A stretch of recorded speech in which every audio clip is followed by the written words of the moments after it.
Hey everyone, and welcome to a special discussion about Assassin's Creed Valhalla. We're going to be sharing our pre-release thoughts. By the time this goes up, we're only a few days from the official launch.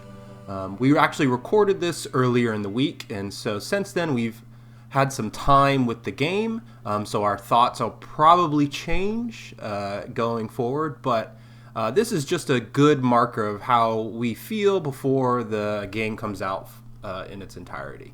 So today we have a couple guests to talk about our pre-release final thoughts and impressions on Assassin's Creed Valhalla.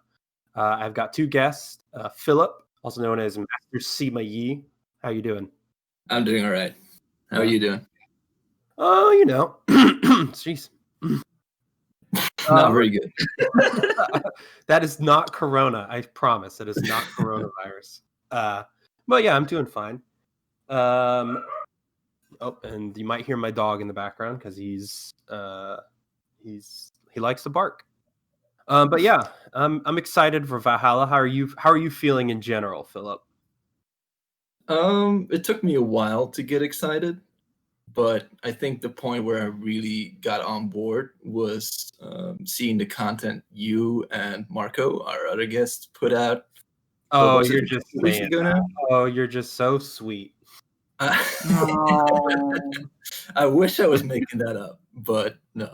I mean, I've been excited, interested in it for a while, but that was the point where, seeing the content you guys put out for it, that got me firmly on board. So yeah, I'm optimistic right now. And as Philip mentioned, we have another guest, Marco from Access the Animus. Hello, Marco. Hello everyone. How's Ferrari doing? Marco was late to this recording because he was very busy watching Formula One. Yeah, and it wasn't even satisfying anyway. So sorry, guys. Sounds like it was totally worth it then. Yeah, sorry. No, it's okay. So as Philip mentioned, you've been putting out some content on Valhalla. How are you feeling in general? I'm feeling slowly excited as well. After the announcement, I said that I was positively skeptical or something like that because the announcement had some elements that I didn't really like. Maybe we can get into that later. We'll talk about the marketing campaign later. But then, especially with the second demo that we were able to try, and especially with some of the content that you specifically released and that we built upon concerning the hidden ones and whatnot, and also the interview that we and other creators did with Darby and the team, been more positive about the game. Actually, there are a lot of assassin-y elements that haven't been mentioned that much in the campaign, but they are there, and so there's stuff for hardcore fans as well. So that's what's getting me excited about the game. Yeah, I'd have to say, like both of you guys, I'm in a kind of in a same spot where I think initially I was kind of excited. I think that at first there's definitely a huge focus, and in general there's been a huge focus on the fantasy of the Viking, and there's been kind of an avoidance of we're already getting into the marketing campaign, are we? There's been an avoidance of reminding the audience that this is an Assassin's Creed game. So it was along with the other things that happened at Ubisoft this summer. It was a weird year to have Assassin's Creed absolutely come out. So, but since I've had some time with the game. Access the Animus has done a great job of digging up every single element that has been shown or not shown. There's stuff I saw in the demo that hasn't really been talked about a lot, that was embargoed, that we weren't even allowed to show, which is some of the coolest stuff, which is, I think, fine, because I don't think a lot of people would want to be totally spoiled by it, but yeah, I'm a lot more excited than I was, which to say I was not excited at all for a while. So would you say that the second demo turned the tide for you? Did the second demo turn the tide? I don't know, because my second demo, like, I actually thought I would see like more improvement in what I thought was the general gameplay. Like, I thought it would Right. feel better. I thought that the AI would be improved. I thought, like, visually it would be like super duper polished. Which it's definitely like, if you look at some of the stuff they showed early on, there's been huge, Yeah, marked comparative improvement. improvements. But like, yeah, for sure. But like, I had a lot of issues with the demo because what I think is, so there's a streaming, the way the demos worked was you would use this streaming app called Parsec. And so Parsec is very Stadia like. So there would be somebody hosting the game on their computer, and I would, through the app, control it with like a controller on my end. So I'm basically streaming from someone else. And I don't know if it was my connection. I don't know if it was the distance from this person. I don't know what it was, but like, it was like as a miracle that like, I'm playing an unreleased video game in my house, but also it was like not good. Like, I had huge responsive issues, I had frame rate issues, I had, like, there were just points in time where I like, probably, hopefully because of Parsec, that I was like, this game feels kind of broken, right? Like, I don't even know how they're supposed to release soon because it doesn't feel like it's finished. But I would say like the story stuff, the more assassins heavy things that they've been showing like later in the campaign was kind of what like turned the tide for me, really. Mm. Like, okay, this is getting me excited. The game, like the demo itself, I left me definitely feeling questionable, but I do want to play a lot more. So Well, that's a good thing for sure. Marco, how was your demo experience in general?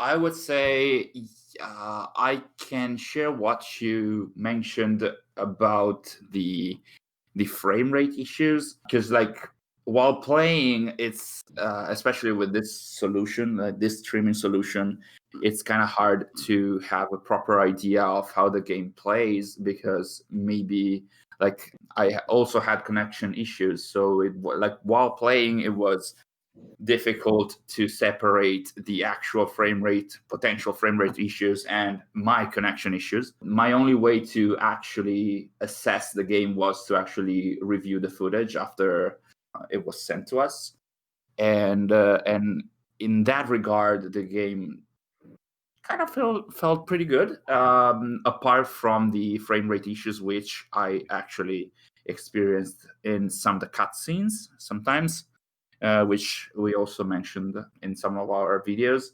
But other than that, it felt pretty nice to play, and I kind of like the fact that in the open world for this game, you can get distracted by anywhere you are in the world. There's something in the distance or close to you that is actually interesting to do, or at least to try and discover what that is.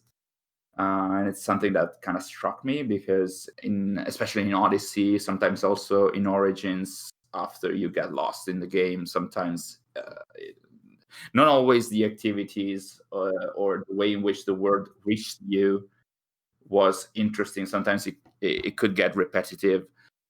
In this case, at least for the demo that we tried, I never felt like that. And also the idea of these world events, which are like tiny side quests instead of like huge, long ass missions, they're involving while not consuming a lot of your time. And I kind of like this kind of a new approach. Yeah, I would agree. That's been I've kind of mentioned it, I think, pretty frequently, that like this has been that has been the best part of like what I think is in terms of the gameplay is the way that the whole game is structured. So like, there's a main path that is split into basically chapters, right? And they're more Yes. self-contained than so there's a main path that is split into chapters that is like they're a little more self-contained stories. So like if as soon as you kind of start one of these quests, there will feel like there's like a semblance of a finale by the end of it. So you're not gonna like um you're not gonna really like be left super open at the end. And during that, you'll be in the zone that you're in. There'll be lots of side activities. There's loot to find. There's little, like you said, unique activities to do, little mysteries to solve. But it's not that you just like go up to the thing and then you're done with it, right?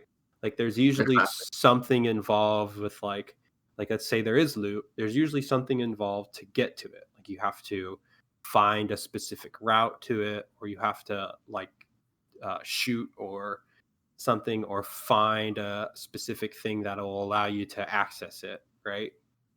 And that really breaks up the kind of the monotony of just like go to spot, get loot from chest, go to next spot, get loot from chest, go to next spot. Like that loop that I got super tired of, and like specifically in Odyssey, but it was a huge problem Origins also had.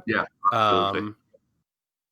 So it's nice that I feel like they've gotten that part of the game like really fixed, because it was a huge problem I had with the two previous games, was just the general structure of like just having never-ending quests and tons of like generic side content that you like didn't really challenge you in any way. It was more of just like you get on your horse and you go to the thing. And so I'm very hopeful that Valhalla has found like a really good way to just construct its main gameplay loop, which is really nice. I kind of Go ahead. Okay. I can there's one thing that struck me in that regard, and we sort of like discussed it in our interview with Darby. There was like this specific word event where you find this Viking that has been like, he's not in the village with the Ragnar sons. He's been put out of the village because of like he's old and he's not able to fight or whatever. Is this one of the Drengers? No. Okay. It was just a word event. Okay. And you get to talk to him, and he sees a bit of himself in you, and he tells, okay, you can get to my house and get my stuff. It might help you in your adventures and whatnot. And the thing that I liked the most was that when you go in there in his house, you get all this, like there's loot, there's money and whatever. And then there's like this chest, it's a box that you can lift. And when you lift it and there's no prompt to it, it says something like, oh, these are poems or like skaldic songs that this guy wrote. I better take it back to him, because this is like part of his life. He might go back to rework on them. And you can choose to just leave the box there, or if you feel compelled to do that, you can bring it back to him, and he's happy, and you have like a proper conclusion to the word event. Darby mentioned in our interview that like they could have just done a fetch quest where the guy tells you, hey, go to my house, get the box with the songs and bring it back to me.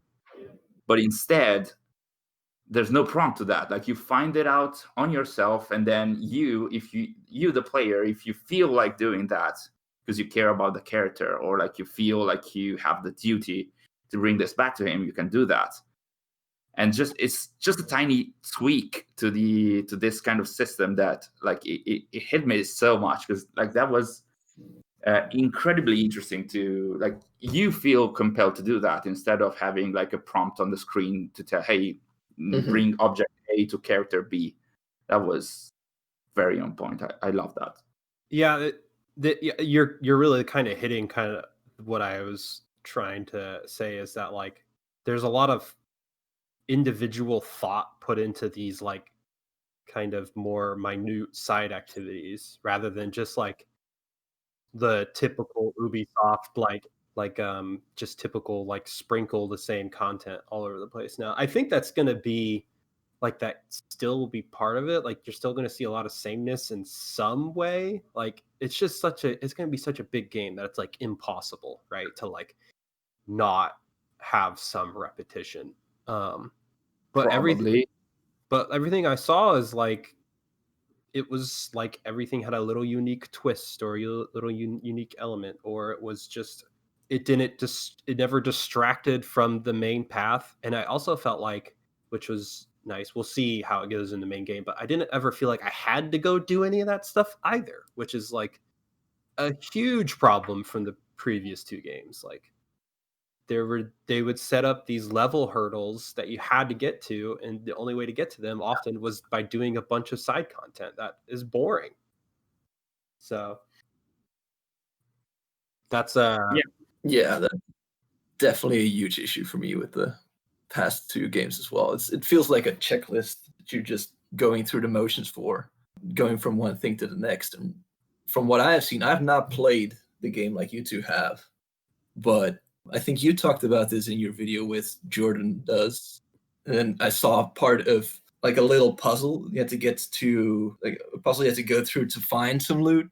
And that looked like a huge improvement over what the past two games did, where most of the things that the objectives you had to get to were very in your face. And it was just going from one to the next. And now there's a lot more thought put into how you actually achieve these things, not by physically doing things, but also, like Marco said, how you can go about getting your ideal scenario in a quest fulfilled, if that makes sense. it kind of like the more we kind of talk about it, and I think I mentioned this in the Jordan Does thing, is like it feels like there's some Breath of the Wild influence, right? Like where Yeah. there's tons of little things that are on the side that require some sort of thought or some sort of element of discovery. Nothing, it's not always spelled out for you, like how to achieve this certain thing or to get to this certain spot. The little, what are they called? The shrines.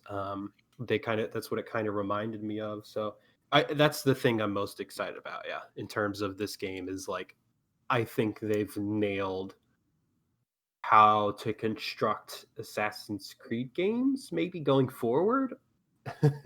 um, with this whole departure from the previous games has been this like elusive quest to figure out like how do we redesign Assassin's Creed in general, because we feel like what we were doing before is like not working.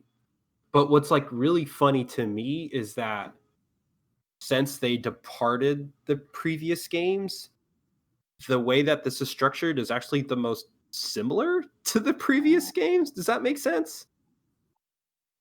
So like Yeah. there was this attempt to like redefine Assassin's Creed. They make two games that like do like I think an okay job, and then they finally make a third one that is still kind of similar to these other two, but they're still pretty similarly structured to the originals, which I just think is like kind of hilarious, but it's In okay. what way does it remind you of that? So like the way this game is structured now is there's different chapters, right?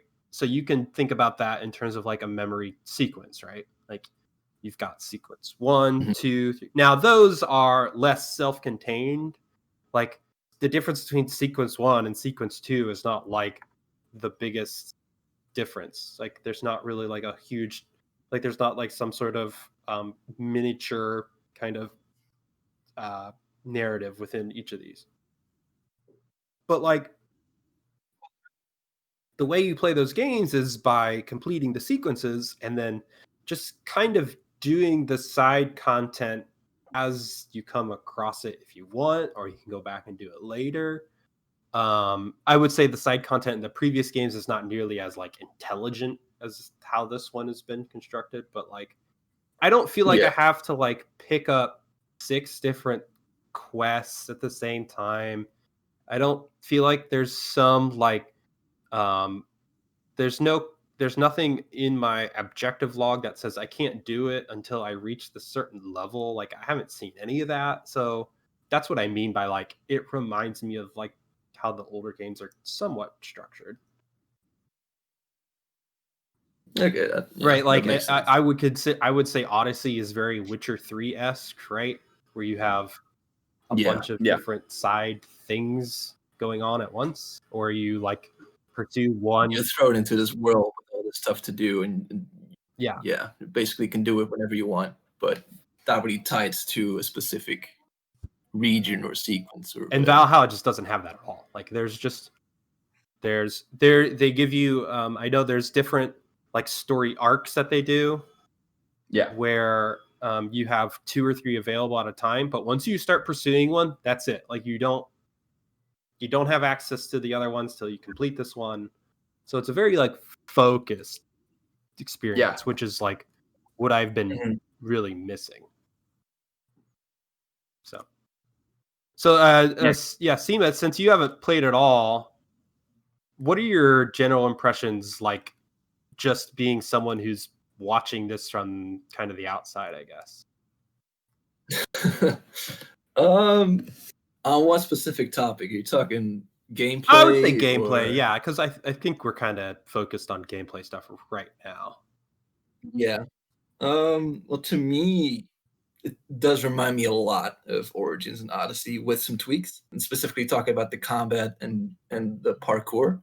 Exploration seems a lot better, and then there are some things on the side as well that seem like they're a major improvement over Odyssey in particular, like the gear system not being as overwhelming as it was before.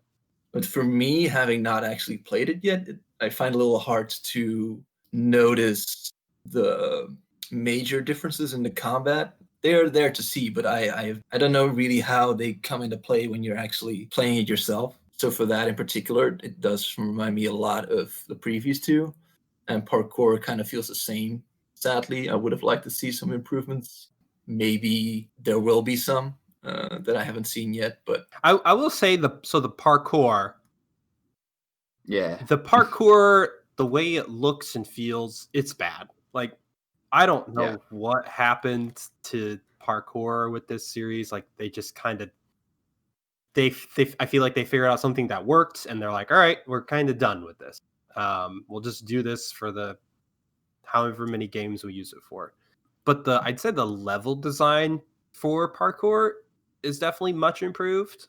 Like especially over Odyssey, which in general I just felt like made 0 attempts, like outside of like maybe forts of having like parkourable things. So I would say that has been it's improved in that aspect. Yeah, I would agree saying that there are what they call parkour challenges. Like there are paths that you can follow not only for specific objectives, but even like on your own to do parkour.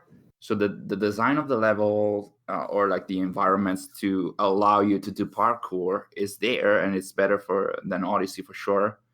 It's the parkour activity itself, the animations, the feeling that you have while doing it. That's what's pretty bad, and like to me, it feels even worse than Odyssey and Origins. I would agree. Yeah, for sure. It's like cut in across. Like I think people have very different opinions on what makes good parkour and what makes bad parkour. But I would say like across every game, maybe besides AC1, this is the worst feeling version. It's the of feeling, parkour. That's the thing. Doesn't feel good at all. It feels slow. It feels like kind of finicky. I guess like that was even in the second demo you played. Yeah, it just feels not good. It just feels sluggish. It doesn't feel like I'm like it in general. I think it's based off like the same code base. Like I don't think they've really changed anything from Odyssey or Origins. Like maybe they've changed animations or did some made it more Viking-esque, if that makes sense, maybe heavier. But like that was definitely the wrong move. I don't want to feel slow. I don't want to feel like I can't kind of climb like efficiently or effectively. Even if I am a Viking, like Black Flag didn't do this. Like Black Flag, you could climb fine. Yeah. It felt fine. So I don't know. I don't know exactly. It ends up feeling demotivating to use it. Kinda, yeah. You're just kind of like, oh, this is not. This just. I want to go do all these. There's lots of cool things to climb on, but like going to do them, just I know is gonna like not be fun. It's really the most like in terms of gameplay, it's the most disappointing thing for me because parkour's the coolest thing I like, I guess, in general from the series. It's like the most unique aspect that I think Assassin's Creed has had. And it's just like like I get it. This is the Viking game. This is the game where they're taking like the biggest departure from the assassin kind of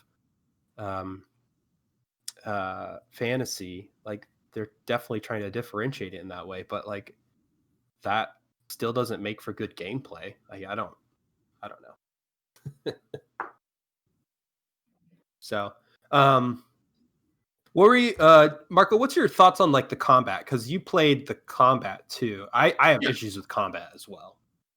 To be honest, I kind of like from the start, like from the demo that we tried in July, I find it kind of fun. Like I enjoyed trying it, like testing it in general. It felt a bit more enjoyable. You can have more strategy to it, surely, than Odyssey, especially having shields and whatnot instead of like just having to dodge.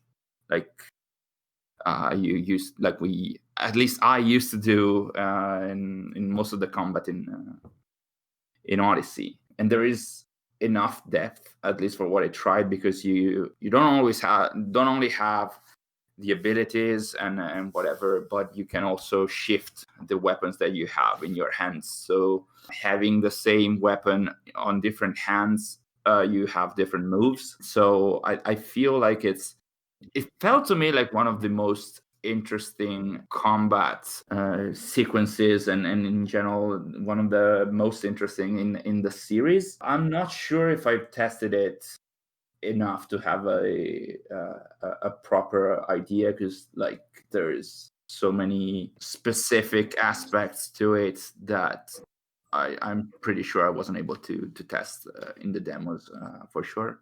Compared to Odyssey, it feels better because you have a bit more strategy. I think there's enough variety compared to the previous two games, especially if this is matched with the enemy variety that there is in this game compared to the other ones. Because I think that like the combat is very much linked also to the challenge that you have to face through combat. So having 20, 30, 40, I don't know how many enemy types plus the bosses, I think like it's kind of fun to do combats, and I think it's going to be like it's going to have enough variety to keep doing that throughout a huge game like this is going to probably be. Like what kind of issues did you have with combat, Mr. Churul? So my issues mainly have to do again with like, and so I'm hoping the streaming issues was mostly the cause of my issues with like the game in general, but it had to do with like the feel of the swinging, the feel of the movement, the general timing of things like parries. I'm not a big fan of the stamina meter. It just made me kind of feel like I was restricted. But as you kind of talked about this, I realized like this is by far the most complex fight system this series has ever had. Like it has the most elements. It's probably it might be the most sophisticated. It's got like there's melee abilities, there's ranged abilities, there's a stamina meter, there's a health system where you have to either take medicine or eat things. There's parries, there's weapon swapping, so you can, like you said, left hand and right hand can have different weapon varieties. There's a huge variety of enemies types and how they behave and what you have to do to defeat them. There's like a whole stun system involved. So there's like a lot there to kind of chew through and kind of vary up the so like I'm still kind of like optimistic that it'll work out. But I just felt like I was flailing a lot in combat. I felt like I had a lot, especially when you're in like a situation where there's multiple enemies. It just felt like it's hard to crowd control. It was hard to like land certain attacks on certain enemies. It just the best way I could put it is it felt messy, right? Like there's just all these different things going on that you can utilize, and then especially with like the general animation style that they've gone with is this kind of heavy, kind of beleaguered, weighted, which is like for the whole Viking fantasy. But I think it was also a response of like there's a lot of complaints with Odyssey and Origins of being like floaty and like too video gamey, which I didn't have a problem with. I thought they felt fine. I thought those combat systems were fine. They weren't amazing, but they were, they were pretty good. But this one, yeah, I had a issue. Maybe it's I just haven't had enough time in it, like you have said, but I just had issues with like it never clicked. I never felt like I was comfortable. I never felt like I really understood how to like be successful in combat. So it just I don't know, it just felt loose and sloppy and complicated, and I just didn't really I never felt good. What about the stealthy aspects of the game? So I think the stealth in general is good. It's not anything amazing. Like they're not pushing the boundaries of stealth in in general. It's nice that they brought back social stealth. Like I don't think it's going to be utilized a ton, but there were definitely points in other games where, like the previous two, where I was like, I wish I had social stealth for this part. Like, I wish I could be able to sneak through the city without being seen, especially since the parkour kind of sucks in these cities. But I think it's I really like the quick time event for the larger enemies. I think that's a really nice addition. I think it's a really nice fix for critical assassinate. It still presents like that challenge for the stealth players that because it's hard to implement stealth in a progression based game. Oh, absolutely. Yeah, so I think that's a nice fix. I mean, they did the whole thing where you can turn it on in the options to just like one hit kill anybody, which I don't know if I'm gonna go with, but I might. I still really like the quick time event. So yeah, same. So to I be think honest, and it creates a element of like tension in stealth, which is kind of why I really like stealth, because you're constantly having to like be on your toes, or you're constantly having to like think about positioning and timing and stuff like that. But like in a way that's way different than how combat works. So, but I did have problems with like detection. Like I felt like I could be seen from far away. I didn't know when someone would detect me. I felt like it was really hard to get people to stop searching for me, like break line of sight. So I hope it's good and fine. It seems good and fine, but I did have some points in my demo where I was like, this detection system feels like Assassin's Creed Unity, which is horrible. Like just flat out broken. So I'm hoping it's not that way, but I got a sense of that sometimes. Did you find that like in general in stealth sessions, or like in a specific area, or like during social stealth? It was mostly in it was mostly like in some certain areas, like especially like smaller spaces. It felt Okay. kind of odd. I had issues. Social stealth, I was really bad at using it. Like again, I felt like I could be seen from far away, and then like the detection would happen really quickly, so I like wouldn't be able to recover, if that makes sense. Like as Okay. soon as someone like spotted me, they would then like basically reveal me, if that makes sense. It was like it felt like it would just happen in a second. So I just kind of felt like I wasn't even really able to like utilize a lot of the social stealth. But hopefully it was parsec. I don't know. I hope it was.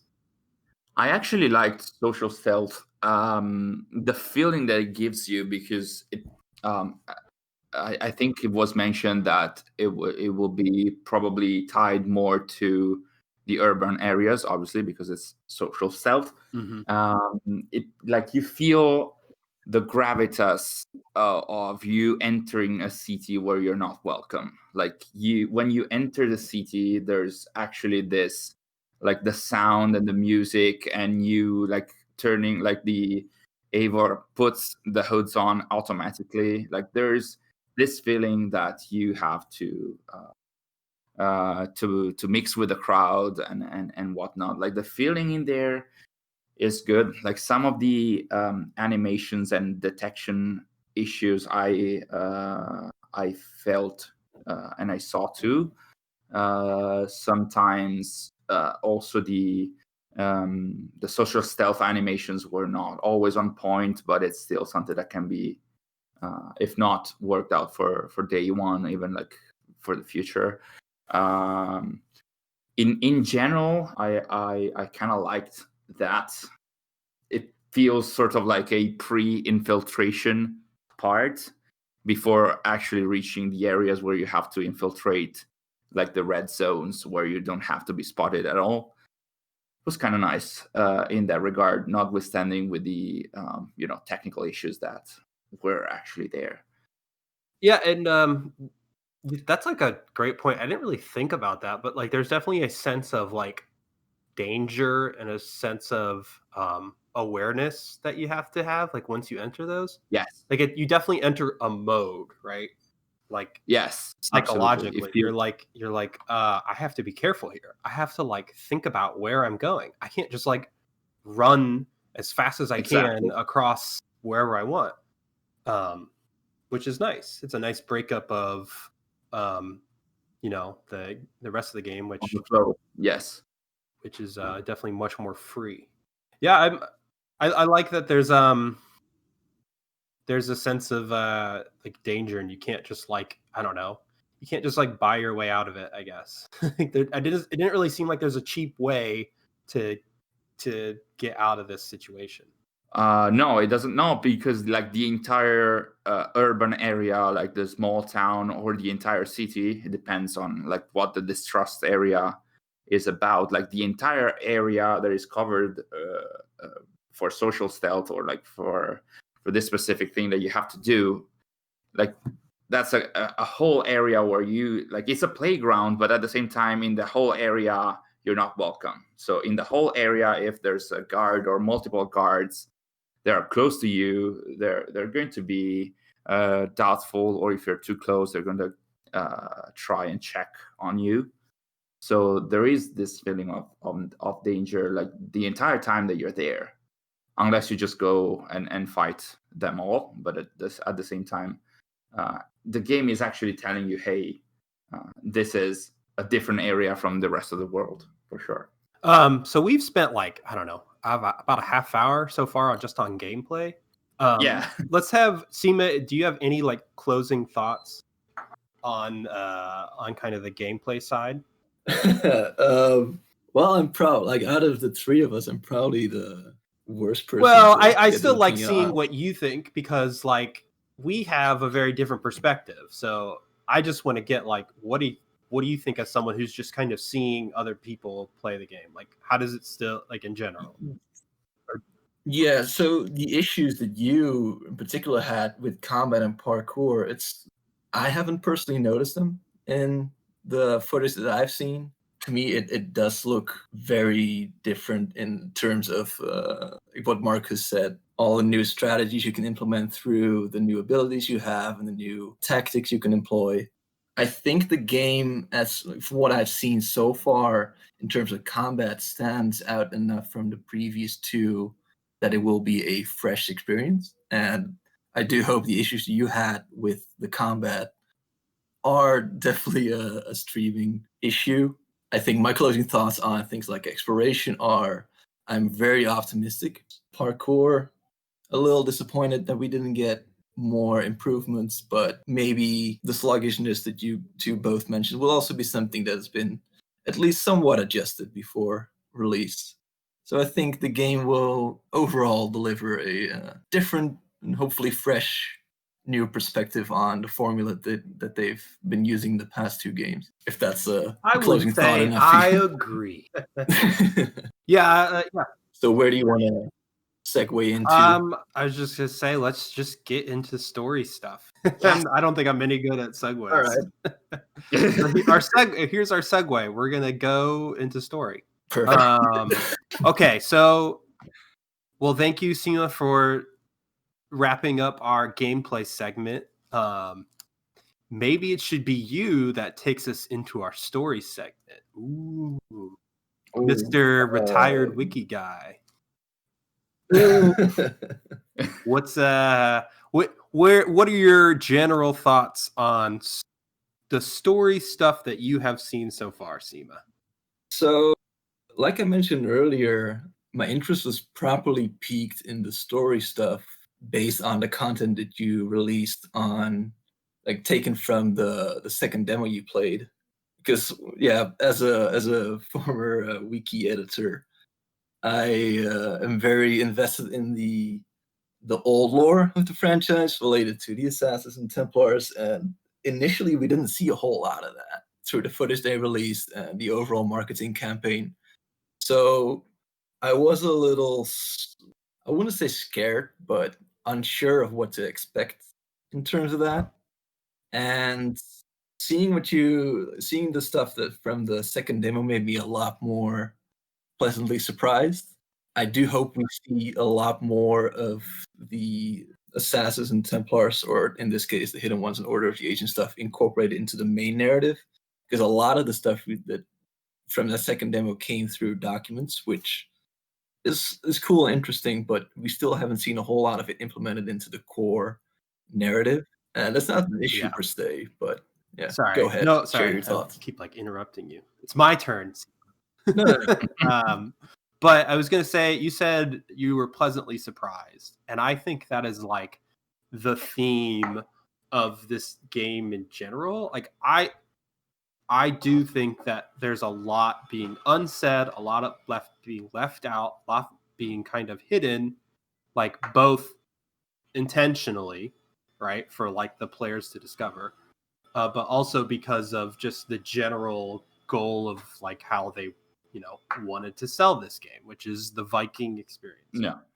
Oh yeah. Based off of what I've seen and like in, some of the theory crafting already going on, especially over at Access the Animus, there's like, I think this one, I hope that it's just kind of like a treasure of Assassin's Creed based like lore and like a story that is very Assassins and Templars centric and isn't just like kind of doing its own thing in like But I'm sure there is, but so far it's been buried under.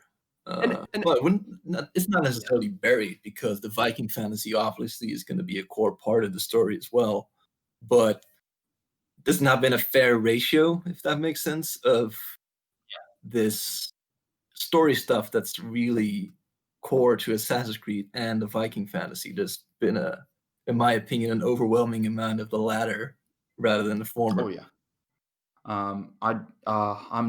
I think that the game will actually provide this like you said, like a lot of like AC lore, like this treasure of AC lore and stuff like that.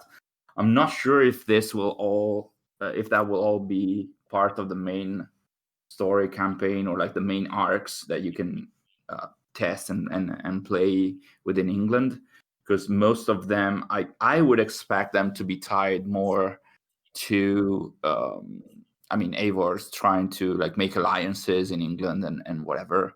Even though I think that Darby mentioned that some of these arcs will also have they will also have targets that will be part of the Order of the Ancients.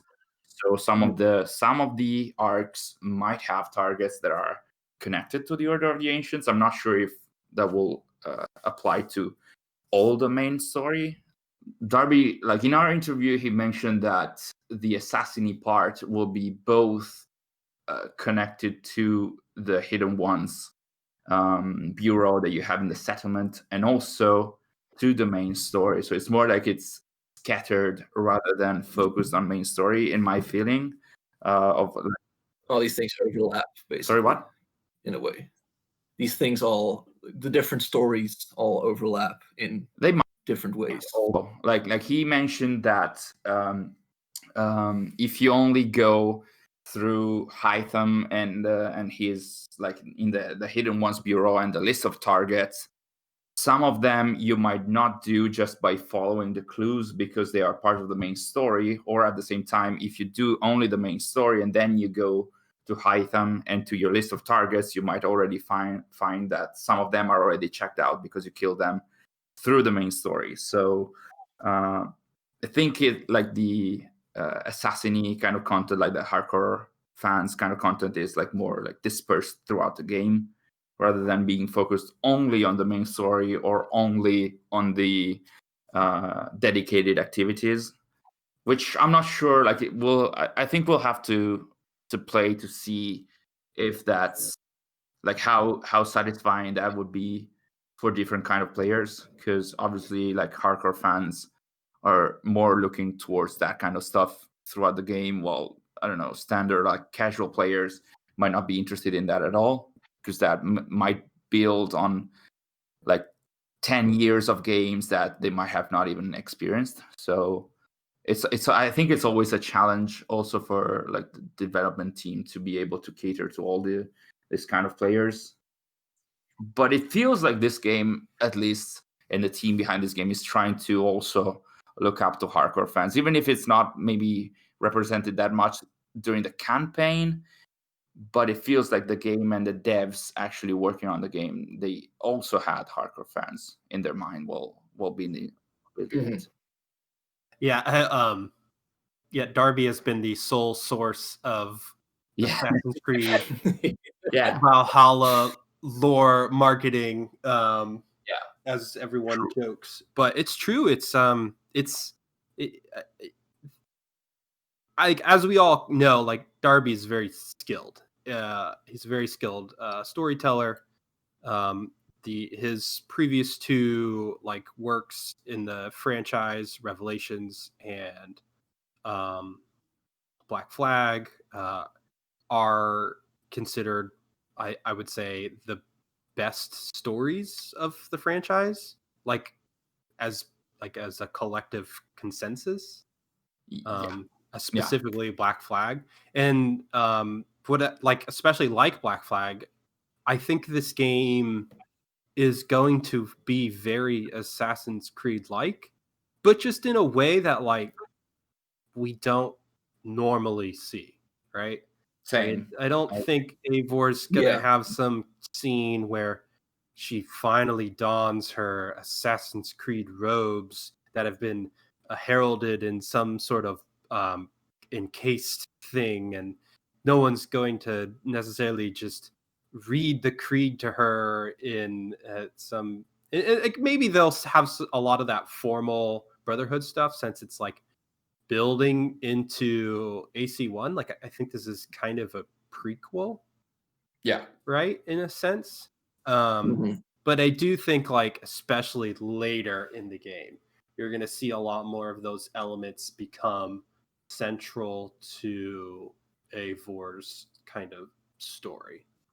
Exactly. And it's like it's very clear that like there's been plenty of Templars kind of teased across the campaign, right?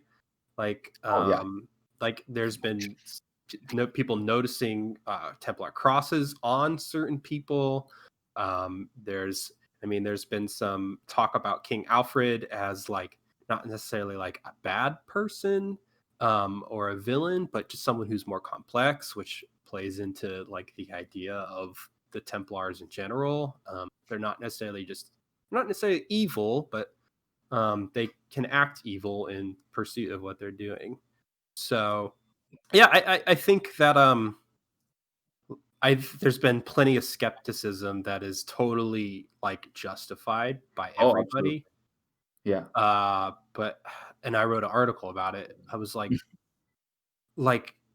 there's the little hints that we've been getting are actually like, I think, going to be pointing to something much larger that you're just not seeing, which is kind of cool, actually. Like, it's nice that it's not that the Assassin's Creed things aren't just like shoved in your face, right? It's not just like the same old kind of tropes and stuff that we've seen that we all love to see. Like, we love seeing that stuff, but like the fact that but it doesn't necessarily always make for an interesting, fresh perspective for a new installment. Exactly. Like I know everyone's wishing that they would make games like the Ezio games again or whatever.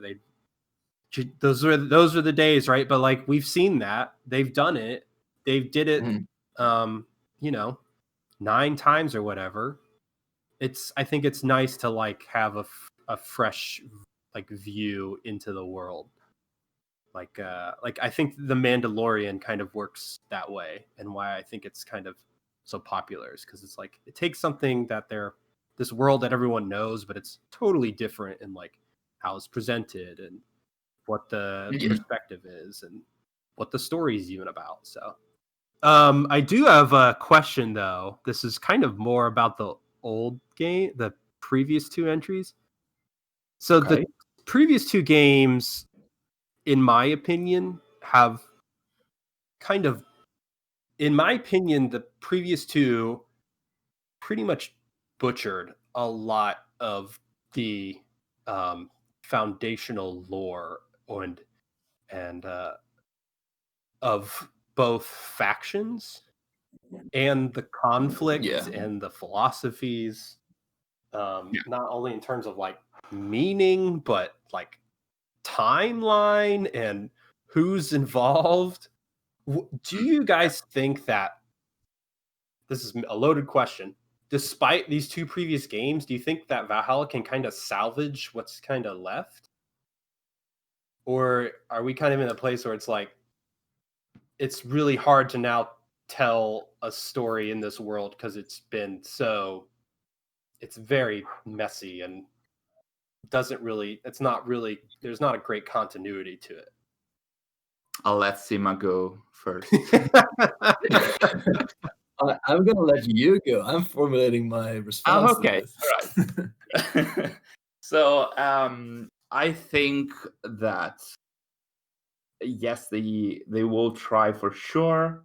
I think this is going to be their best attempt to try and make everything at least try and have sense and make sense. Because yes, Origins put the foundation of the Brotherhood while it was pretty much established that it was before that time.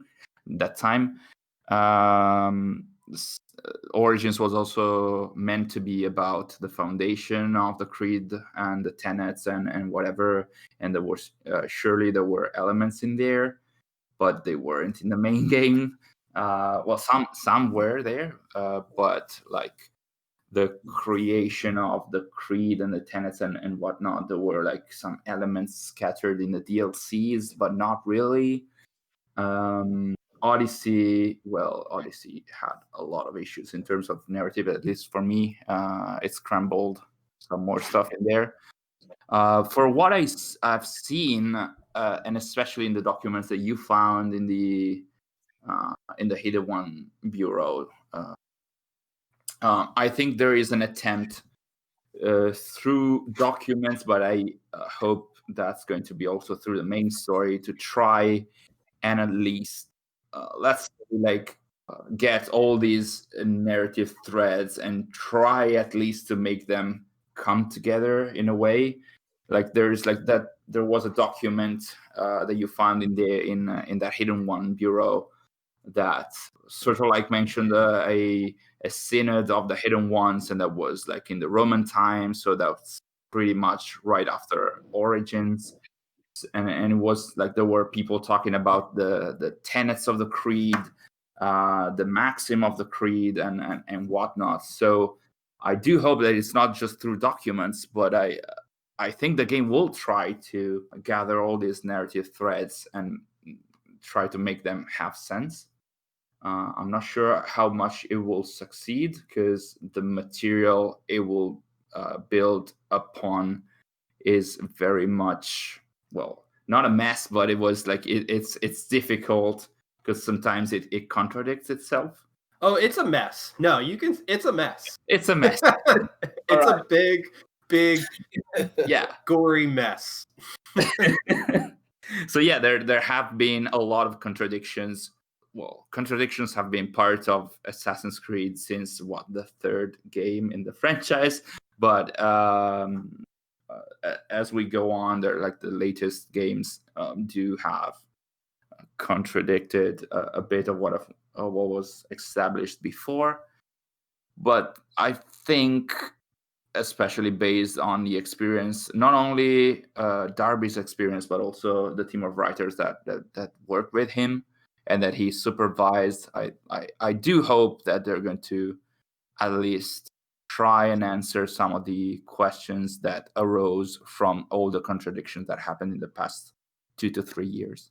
Well, I agree. I would say I hope that I don't necessarily want to like this be a game or there to be a point where there's like a cutoff, like it, like I don't want the previous two games to just be like completely forgotten. Does that make sense? Like, Yeah, I still think they Yeah. should like try to respect what Yeah, happened, sure. and Of course. and like even try to still involve some of those things in the narrative going forward. But at the same time, it's like it's just upsetting to think about how like messed up the origins of these two. Everything has become so needlessly Yeah, complicated it's just like right now. it's and to me it's really disappointing because I felt like the origin of the conflict was really important because it would help like kind of help people understand like why it exists and like how to be able to relate to these two ideologies and these two factions and like maybe come to some conclusion about like what might happen to it going forward, right? Or like could it actually ever come to an end? But like since it was like placed in a wrong time, it like didn't like neither game really understood or established like either faction particularly well or like accurately based off of like what we know about them. It's just like really hard to like kind of like get that sour taste out of the mouth, I guess. Yeah. So like Sima. Before or no, Yeah, I was about to say, Sima, what are your two cents about this? Oh. before Origins, you're gonna say, I think. Yeah, so before Origins came out, and they in the promotional campaign they said that the game would establish the origins of the Brotherhood as we know it. I did not assume it was going to be a hard starting point for the assassins, Right. which it kind of ended up being. Right. It was like I expected it to be like, okay, this is the start of the quote unquote brotherhood, right? Which is just like a Yeah. formalization of it. It's like, okay, we've established a thing, we've given it a name, we have like a structure, we have a creed that defines it, right? But like I didn't expect them to just be like, there was no other assassins before this. Exactly. Or like there weren't people like the assassins, or there wasn't a faction like this, or whatever. It just like came out of like nowhere, right? And there's literally 75,000 years or whatever of existing like very vague lore for the most part, but it's still there, and it just like totally disregards all that. And then Odyssey came in and like made it more complicated and tried to reconnect. and then like it's now worse again. Try Yeah. not to like rant about this, but I think it's important. I think it's important to think about going into Valhalla. Like, this is supposed to thread the needle, I guess, between the old kind of games that are more modern and then the ancient timed games. Yeah. Before Origins, they always said that the Assassins and Templars existed since basically the dawn of humanity in some form or another, which I guess is still sort of true, but it's, like I said, needlessly complicated right now, because you got these people like Darius, who before Origins was always referred to as an assassin, but right now, It's a proto-assassin. I, yeah, after Legacy of the First Blade, I really he's just don't like know what. he's like a guy who has a hidden blade. Like, that's about it, right? Like, he didn't have essentially. He didn't really. I didn't really remember him discussing much about the creed or like the beliefs of the assassins. I don't know. There was like some talk about tainted ones, but like, yeah, like you said, like there was like this is supposed to be something that began since since the Isu era, like I said, 75,000 years ago. Now it's like the original two were like Cain was the original Templar and like Adam and Eve were the original assassins, or that was like what we were led to believe. So, Yeah, in some form or another. Yeah. I think that like Origins and like leading like creating this date for the foundation of the Brotherhood and thus creating the notion of proto assassins and proto Templars kind of like complicated everything to a degree, because now there's more like this notion that the proto assassins, at least people like Darius, they were like their own kind of operatives that the assassins are sort of like after that, like posthumously they are recognizing as their own in a way, but they were never formally part of the Brotherhood because it was founded later. So it's kind of complicated to make sense of it, especially for new fans. Like I can't imagine like new fans playing Legacy of the First Blade and seeing this guy Darius, and he has a hood and a hidden blade, but like there's no mention of the assassins, there's no mention of the hidden ones or whatever, and it's like I can't imagine it feeling very much disorienting, even for hardcore fans, to be honest. Yeah. Personally, my preference would have been to not really show a hard starting point for either faction's origin. I feel like the vagueness of that is kind of the appeal. Yeah, it's just like this never-ending war that like I don't know, like an eternal battle, which right now it's not really anymore. But all right, so I don't know if Marco maybe answered this question earlier because we kind of talked about, but like how Valhalla is kind of bridging this gap. Is there anything you guys think that Valhalla needs to do from a narrative standpoint? Like, is there anything it needs to kind of talk about, or especially, I guess, relating into AC1, since I'm guessing this is a prequel in a sense. Like, is there anything it needs to be done, I guess? I mean, I would other than there needs to be assassins and Templars. I mean, I would expect, considering that this is very much this is close to AC1. This is like 300 years before AC1, and we have assassins coming from the east and whatever.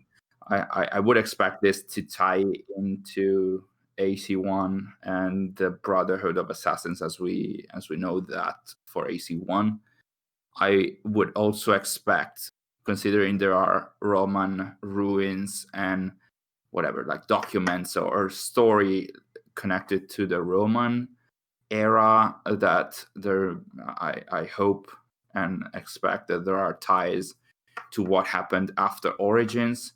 And in that regard, I don't know if the game will be able to pull off this sort of like connection between the story in Origins and the story in AC1 in a way, like creating sort of like this time, this evolution of the Brotherhood throughout time. That would be really nice to see and to find. I don't know if that's something that will happen. Other than that, well, also like seeing the other side of the medallion to use like the look at the Templars and see how they evolved and how they were in this time and how they evolved into the Templars that we see in AC1. Yeah, I think Darby mentioned that in an interview, though.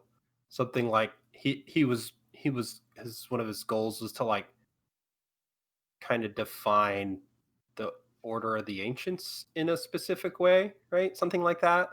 Yeah, in our interview, he mentioned something like he was trying to put some, he and his writing team, like they were trying to put some nuance to the Order of the Ancients in this specific time. So like in the Dark Ages in England, like to like they are trying to make them look a bit different from the Templars, like the modern Templars that we know of, in that they feel a bit more old in their views and their approach. So at least what they are trying to do in here is to show some sort of like to differentiate the Order of the Ancients in the Dark Ages from the modern Templars. And so I guess we can hope to see some evolution in the thought process of the Order of the Ancients and the Templars as well, hopefully. Mm-hmm. Yeah, that would be cool. Finger crossed. And I guess we were also talking about this earlier, was like this is this is like a never ending battle that goes back all the way back to the beginning of time. But it is cool to see how the factions are varied or different as time goes on, right? Like the state of the assassins in the modern day is very different than it was in Masyaf, and it was very different from how it was in Italy, in Renaissance Italy, and even in Origins. So it's nice to see these factions change in different ways, but not like deviate from their original like their original tenets and all that. Yeah. Their You wouldn't beliefs. say that the assassins represent chaos, right? Well, so I think there's a way that you could have wrote like the assassins kind of go off board, right? Like they go too far. Like there's definitely a point in time where that has happened. Oh yeah, Some segment of the Brotherhood has done that in some way, and like that's a really interesting story to tell. But that's not set up at all in Odyssey. They're set up as like a Templar faction that just behaves in crazy ways, and then they're called the Assassins later. Like there's just, we're not going to talk about it. I can't even talk about it. Yeah, sorry for taking this. Oh no, it's fine. It's fine. So yeah, any final thoughts in terms of the story? Anything you're specifically excited about? Very quickly. I really want to see. I mean, it's difficult to address this quickly, but I really want to see if Layla can be redeemed. This is not like a short topic to discuss. I know, but like really, that's what you're like most interested to see? Oh no. Well, there's so many other more interesting things than Layla. Yeah, probably. Yeah. I have to agree with Dylan. All right, well, we'll just call it the end of the story talk because I can't even acknowledge that, Marco. All right, so we'll move into kind of talking a bit about the as Philip put it, the elephant in the room, the quote unquote marketing campaign that has been really weird this year for a couple of different reasons. I think we kind of touched on it a little bit throughout this kind of discussion, but in general, everyone's been like disappointed and like cynical and not necessarily impressed. Like Sima keeps mentioning the reason I want to buy this game, and other people have mentioned as well, is I saw Access the Animus put out Assassin's Creed based videos, and it's like that's just one part of this marketing campaign. The lack of assassins is just one issue that a lot of people have, and the other one is like the extreme gender disparity that's been going on. So I'll let you guys kind of. I'm not really sure where to start it because it's been bad. It's just been bad. I guess there was this one other part of it. There are three main parts: lack of assassins, right? Gender disparity, and then like over the summer there was like just no information, right? Like they did basically they did like the announcement and some stuff around that, which has I think a lot to do with the COVID situation in some ways, but I think it has more to do with the giant horrible abusive scandals going on at Ubisoft for the past decade or so. And especially since the creative director was directly implicated, and actually his issues were probably the start of it was the catalyst, wasn't it? So that part I don't really like fault for Ubisoft. This is the right thing to do. Take some time off. Like you don't really need to push anything. They've delayed the game. There's plenty of time to talk about it later. But the other two parts, the lack of assassins and the gender disparity, have been like just sometimes appalling, I guess. And maybe that's an extreme word to say, but especially for the gender stuff. But has there been anything, I mean, I guess besides has there anything you guys have liked at least from this campaign? And I guess I'll preface this by saying like it is just marketing kind of at the end of the day. Like it's just someone trying to sell you something, which is not the biggest deal. It's whatever. Like it's easy enough to kind of push off at times, but is there anything you guys did like? Let's start with that. If I had to go with one specific element, I think one that I liked from the campaign, it was the latest what's it called, deep dive trailer. 7-minute long one that was pretty much on point, not only because it showed the game in a polished state, it showed all the elements that the game has. So and it had like a half and half kind of like quantity of content for male and female Ava. It showed the assassin-y elements as well in a dedicated portion, and the voiceover for that trailer was amazing, especially because it ends not saying Viking, vicious, blood, whatever, but it's like it ends with something like the light or the light of kingship or something like that. Like the final element that it talks about is not the gore and the fight and whatever, but it was something more important, I would say, to the main character and whatever. So that felt a bit differentiated from the rest of the campaign, which was very much focused on the Viking element, the fight combat element and whatever. So if I had to choose one element, it would be that one. Yeah, I agree with that. And the story trailer they released a while back, the Fate trailer. That was good. I liked that. Liked that one. That was good. Yeah, I did a small quick analysis trailer or quick analysis video on that. I remember that. Trailer. And there's some nice nuggets in there. There's some cool visuals and stuff, and I liked the theme of it. I actually was a big fan of like the cinematic trailer from the beginning. I like the female version better because I like the song choice better for that one. Oh yeah, of course. I was not a fan of the song choice for the original one, but I think it was a nice. Like I actually think they handled the balance decently well there. Like it's very much about like Eivor.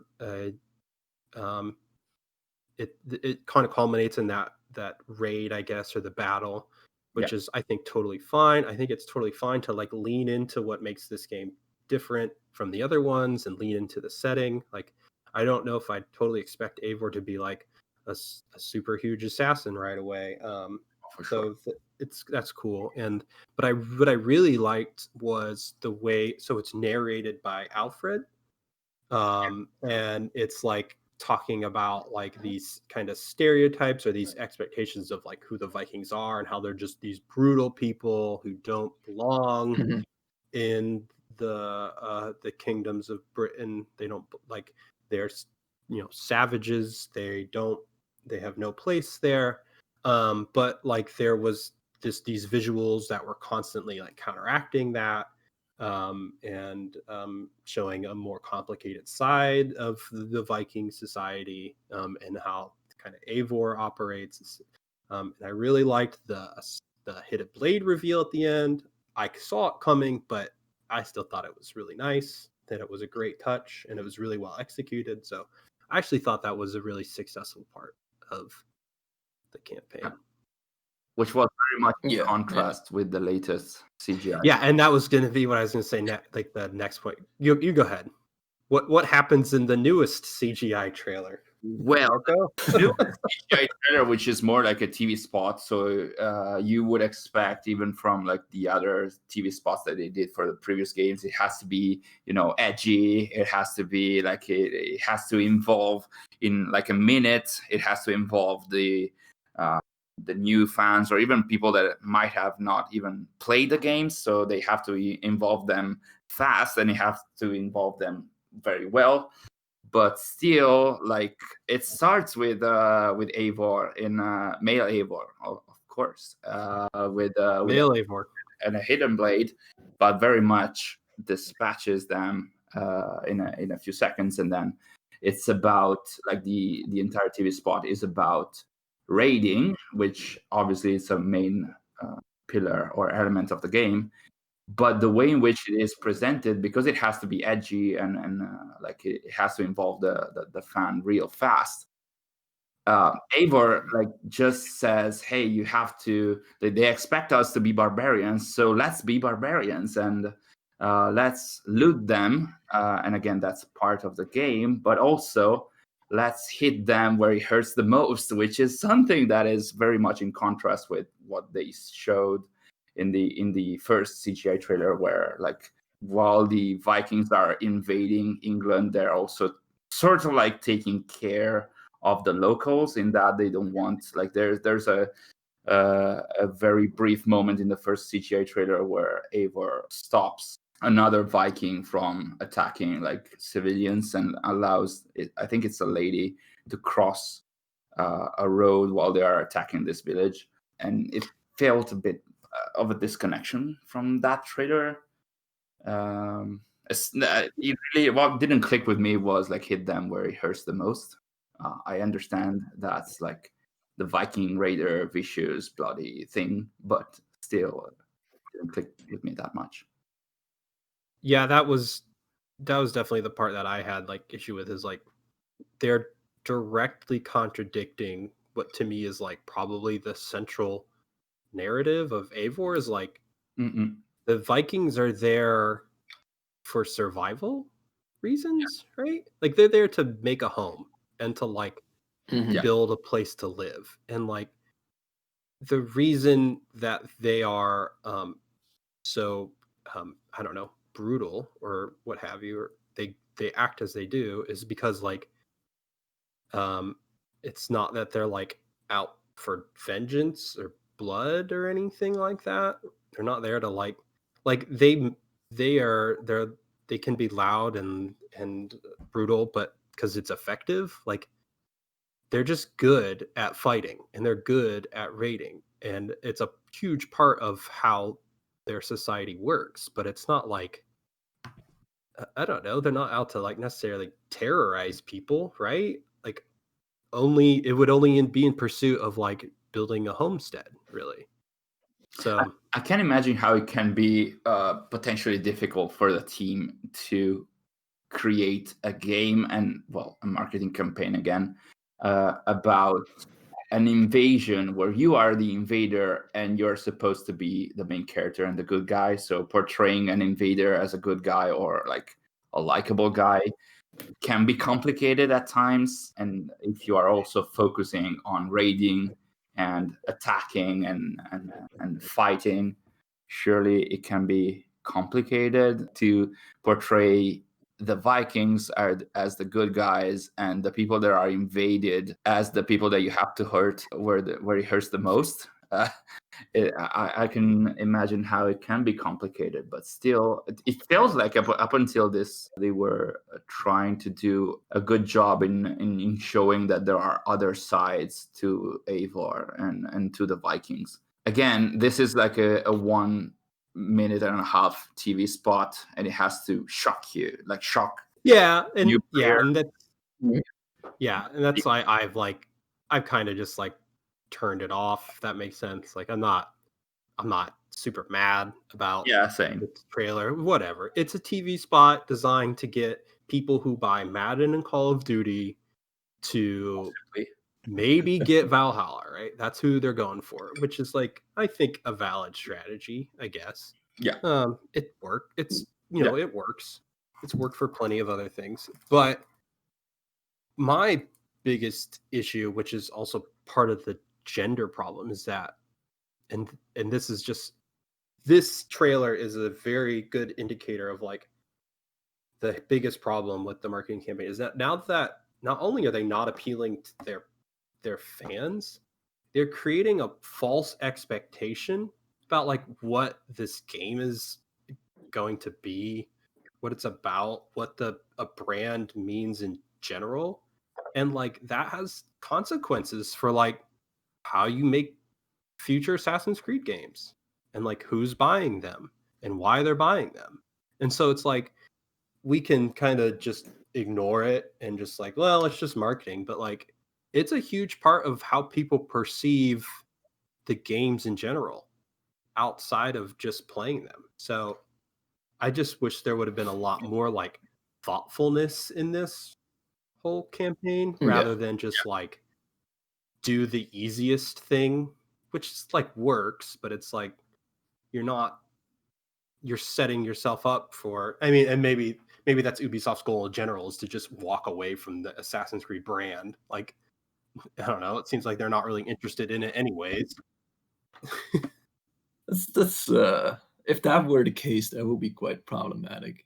Because I don't know if you feel the same way, but a large part of this marketing campaign doesn't really feel like it appeals to me as an Assassin's Creed player and as a gamer in general, I guess. No, I'd agree. Like even as like a normal, like just if I wasn't like in bought Assassin's Creed fan, I don't know if exactly. this campaign would have got me to be like, oh, I want to go play that Viking game. I don't know. Maybe it just doesn't, that type of thing doesn't super appeal to me personally, I guess. But Yeah, and it's becomes a little weird in a way. If you don't get the people on board that push your brand the most on community channels, then that's a huge missed opportunity, because those are the people that really help you out with promotion, like you two have been doing with the content that you release from the demos. But at the same time, you also feel a little left behind in terms of who they're trying to cater this game to. And when the people that have been the biggest, how would you say it? Supporters. Yeah, patrons. The biggest supporters of your brand, if you leave them behind, then who will you end up left with? Well, to be honest, yes, the campaign and the recent campaigns in general seem to point surely towards new players to whom they are trying to sell the new fantasy every time. Just see, it's not like the marketing campaign is necessarily representative of the actual game, because it's probably not. at least Yeah. this year, it felt that through the words of the devs rather than the campaign, it felt a bit more rather than in Origins, and especially during the Odyssey campaign. This year, it felt very much the devs, like the people that were actually working on the game rather than trying to sell the game. They really also wanted to reach out to to us and to the profile of the hardcore fan or the longtime fan. I think that like this in this, if you're a hardcore fan and are not following social media or like the devs or like the interviews, then you would feel much more left behind, because the campaign doesn't really, well, it did acknowledge AC elements here and there, but in a very minor way compared to the main fantasy of the game.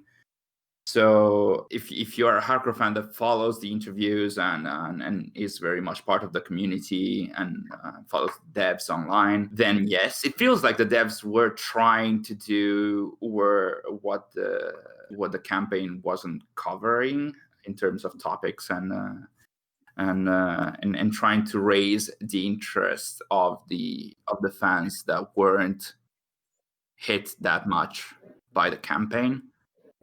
I think also that I wouldn't expect this to be a model that can be sustainable unless devs from new games will do the same on their own, because I'm not sure if this is like planned. Like, it feels like the devs are out there on their own, and like if they're there and they want to interact with the fans, that's amazing, and they're mentioning stuff when they're allowed to that can tease hardcore fans. But I don't expect for new games, for upcoming games, necessarily to have the narrative director or like the game director to be there and say, hey, there's also this stuff that might cater to you instead of like the standard fans. I don't know. I'm not sure if this is something that can be done by everyone. I'm gonna say that it won't. I don't think there's necessarily.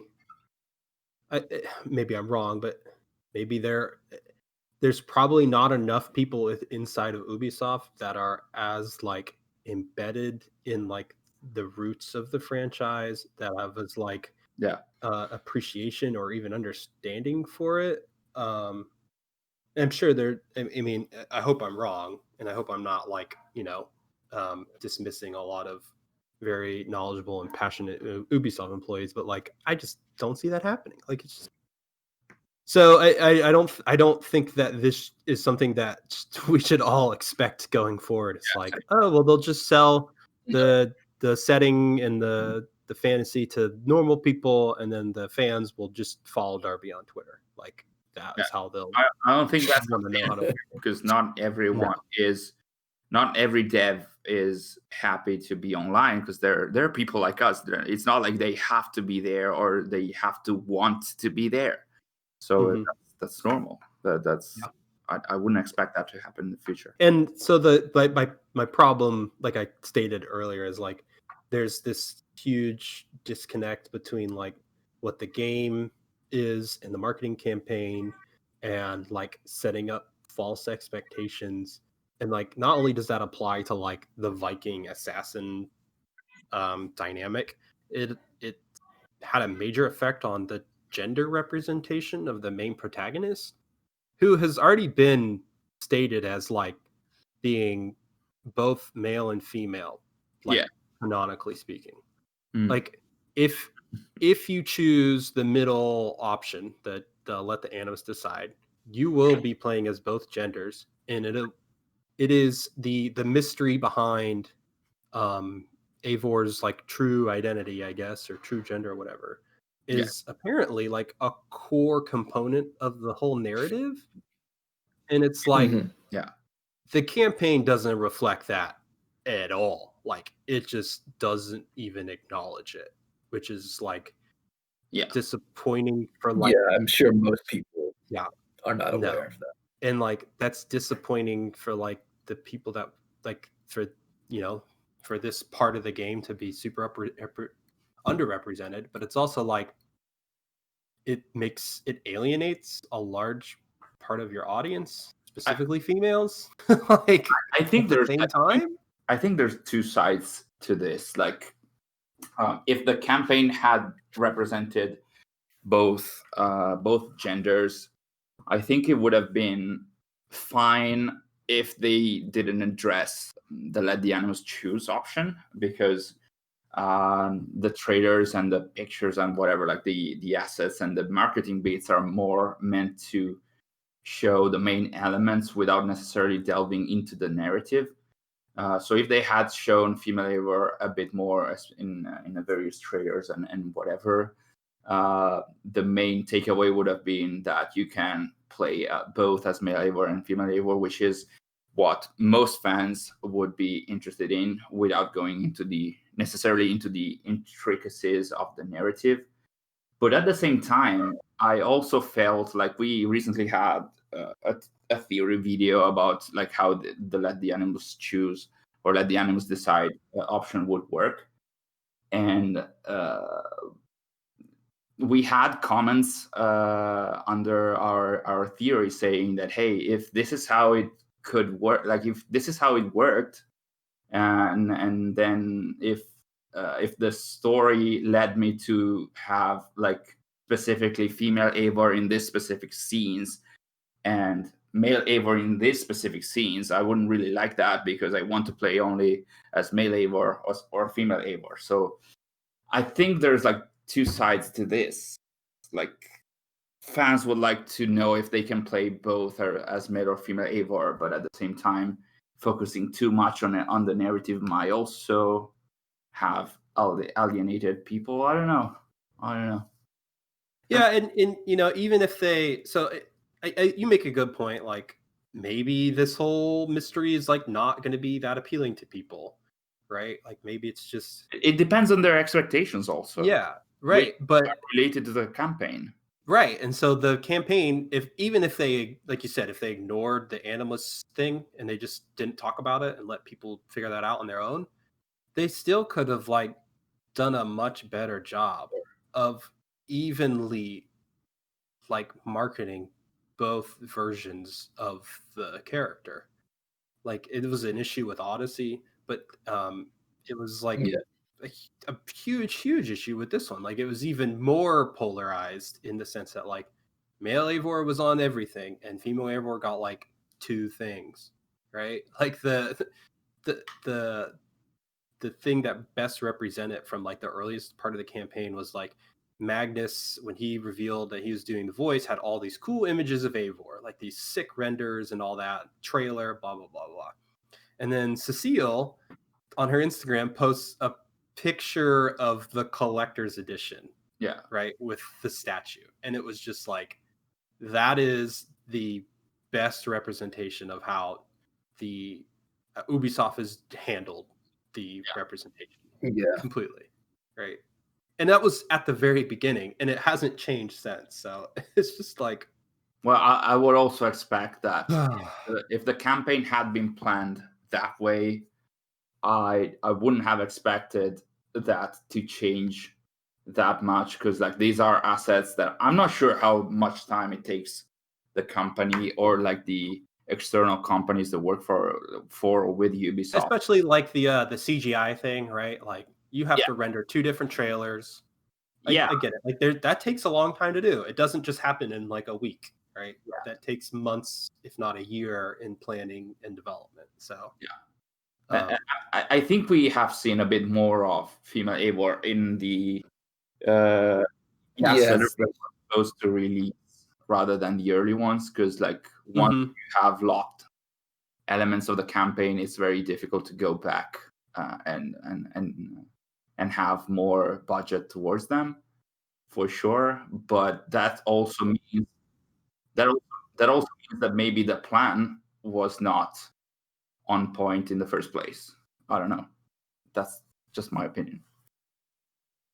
Sima, what's your opinion? Yeah, the recent push for more equal representation seems like it has been a response to the allegations that have come out over the summer. And, for sure. But like these things go hand in hand, right? Like, the way that Ubisoft employees are treated is the campaign is like whether they realize it or not is a direct reflection of how they like the company itself views women like in general. And so that's why I originally called this appalling, and I probably still agree with that statement.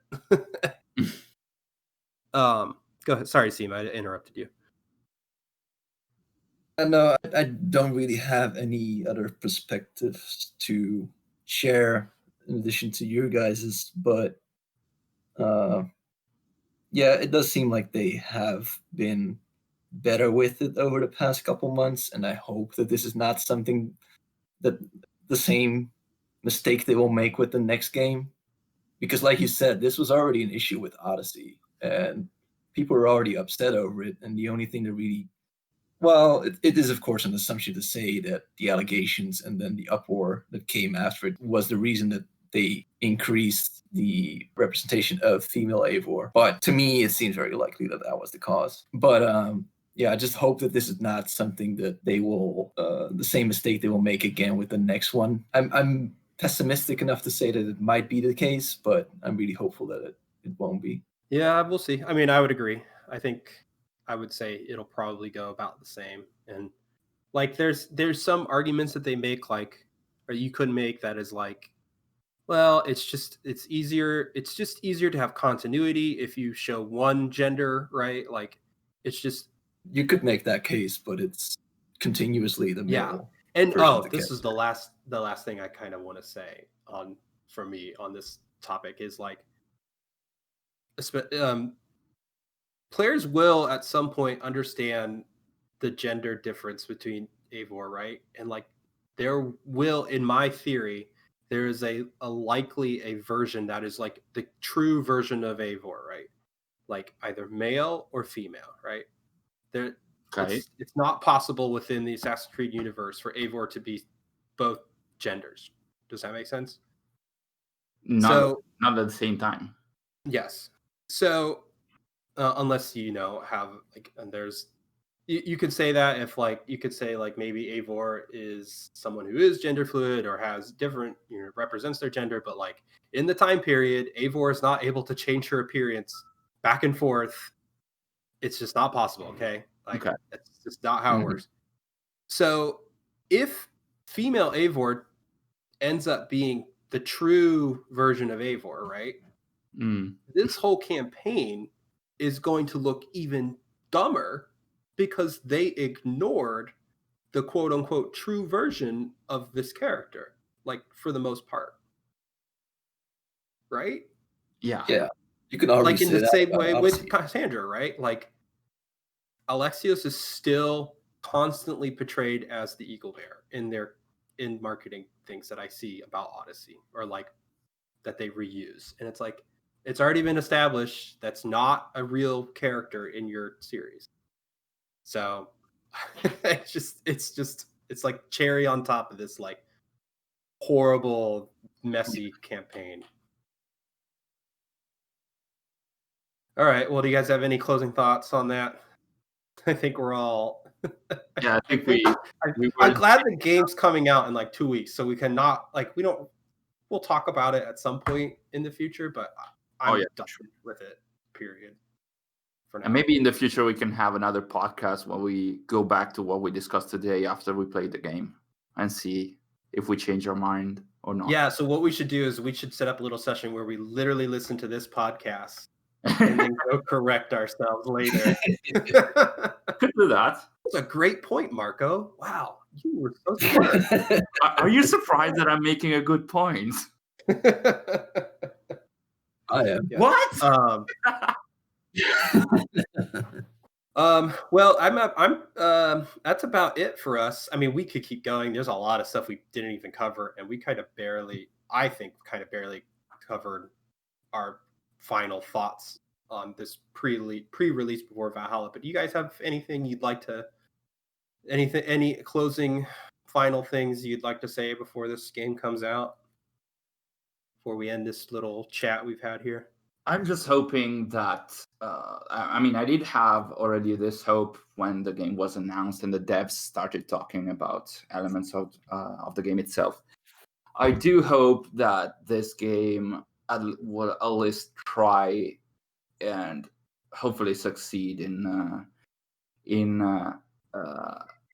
having like the different facets and various areas of the community come together. Hopefully, like I hope that the game has both the elements that had like new players come and join the franchise with Odyssey, but also elements for the fans that felt left aside again with Odyssey. So like with Odyssey, we had like this huge division within the community, and I really hope that this game is will try and remove that division, and I really hope that players from different areas of the community will all like and will find nice elements within the game.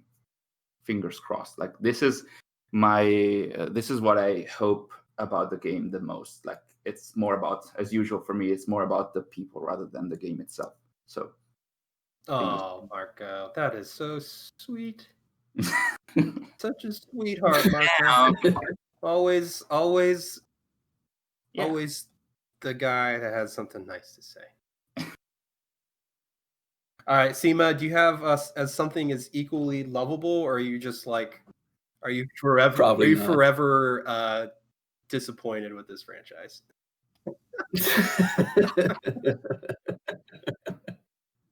No, I don't think I am. At least I hope I won't be. I have plenty of issues with the last two games from primarily a gameplay perspective, but also a story perspective.